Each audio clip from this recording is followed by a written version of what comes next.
Hello, I would like to share the derivation of the transfer function for our lab. I hope it's helpful for someone else, and please, if you find any error, any mistake I did, please let me know.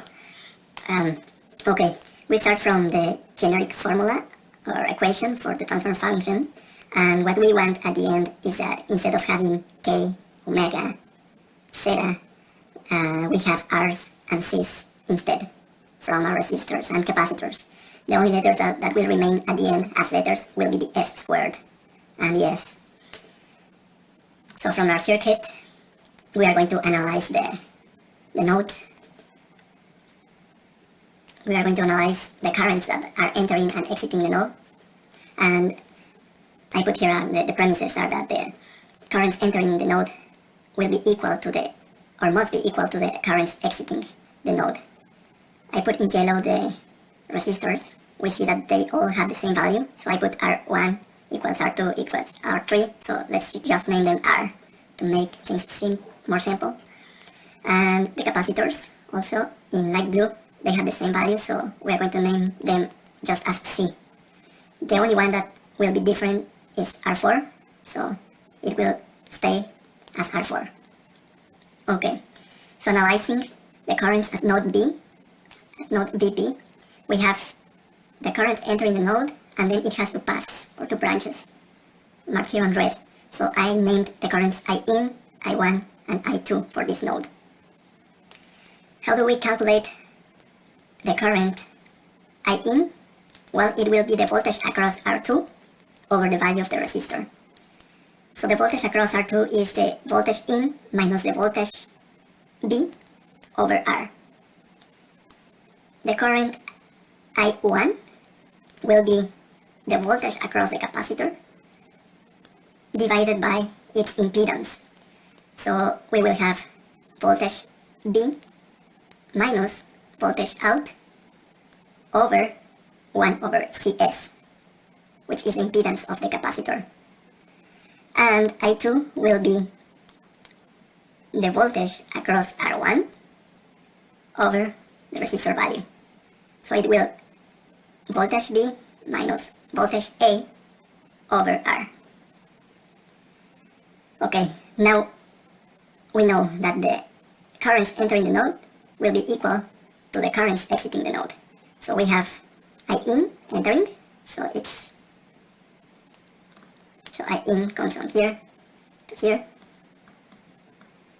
And on the other side of the equation we have the currents exiting the node, I1 and I2.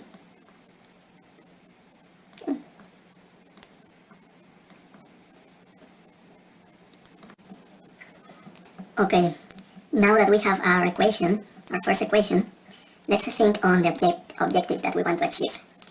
We want an equation that has in it V in, V out, R's, and C's.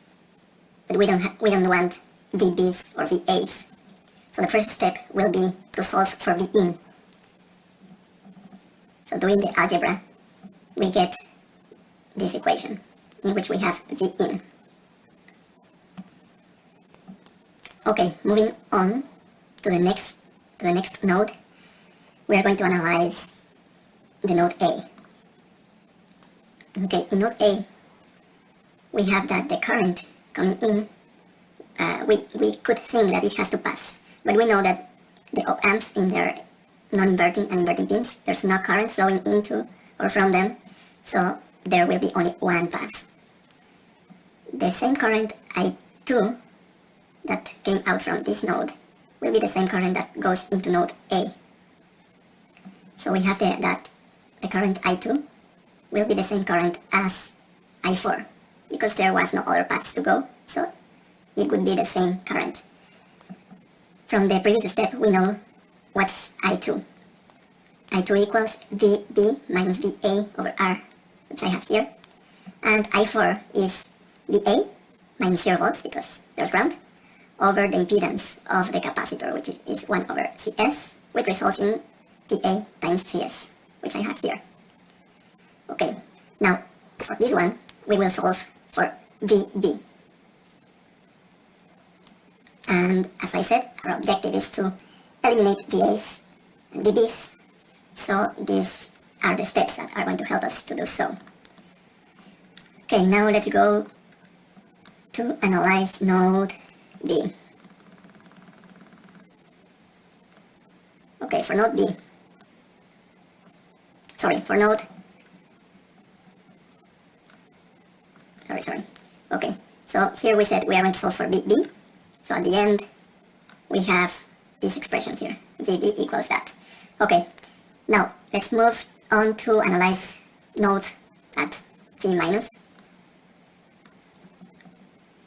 The current entering the node has only one path because it won't go to the non-inverting pin. So it has only one path. I5 will be equal to I6. And I5 will be the voltage across that resistor over the resistor, which is V out minus V at the non-inverting pin over R4. And I6 will be the voltage across R3 over the value of that resistor. So it will be V minus 0 volts because it's ground over R3. So that will be the current for I6. We are going to solve for VA in this case. So now we already have an expression for V in, an expression for V. Okay, so I was saying we have an expression for V in, an expression for VB, and an expression for VA. Now we are going to substitute this VA in this VA. So we have VA times 1 plus RCS. So instead of VA, we are going to put V out times R over R plus R4 times 1 over RCS. And we get VB, and we don't have more VAs in that VB. So now we are going to substitute that VB, which has only the outs, R's, and C's into our first equation, and we are going to substitute this VA with this expression of VA that only has the outs, R's. So substituting, and during that substitution, we get this expression here. So we went from the expression of V in, which had a VB and a VA in it, with this expression of V in that only has V outs, R's, and C's. No more VAs and VBs. So objective achieved. Now we are going to do the algebra, and our next objective will be to express V out over V in. So you can check the algebra there. Now until I reach this point in which I have V in over V out. But we want the inverse of that. We want V out over VI. So just the numerator and the denominator are swapped. Now in our lab document here, it says let K equals R plus R4 over R. That's what I put here. As I said in the beginning, our main objective is to get an equation that looks like the generic one, like this one. Okay, so we are already in V out over V in. In the lab document, they told us that K equals R plus R4 over R, and we see that we have K in the numerator of the generic expression. So we have the R plus R4 portion already in our numerator. What can we do for our numerator to look like K? Well, we divide it by R. So we divide the numerator and the denominator by R, and we get this expression here.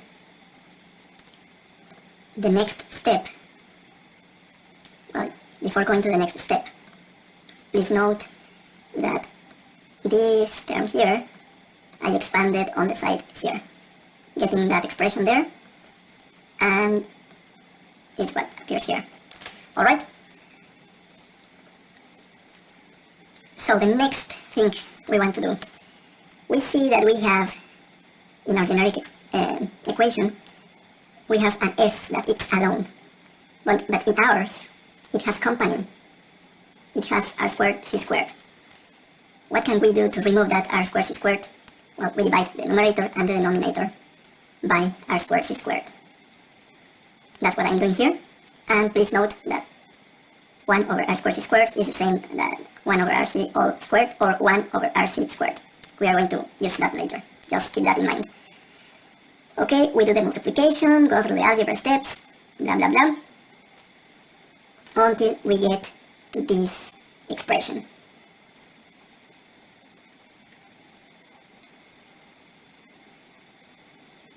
Okay, and here again, this term here, I simplified it here on the side and I got this. Okay, not all that. It was just this, which is this part over here. Okay, so at the end, we have our k. We have k here in our expression with only r's. We have omega squared, omega squared, omega squared. We have omega, which is this one, omega. This is omega squared as well. Okay. K is in yellow. And we also have 2 zeta. 2 zeta will be all that part. So we achieved the objective. We have our transfer function expressed as the out over the in, with only r's and c's and s's in there. So I hope this is helpful. I hope this is correct. I think so, but please, if you find any mistake or an error, please let me know. Thank you.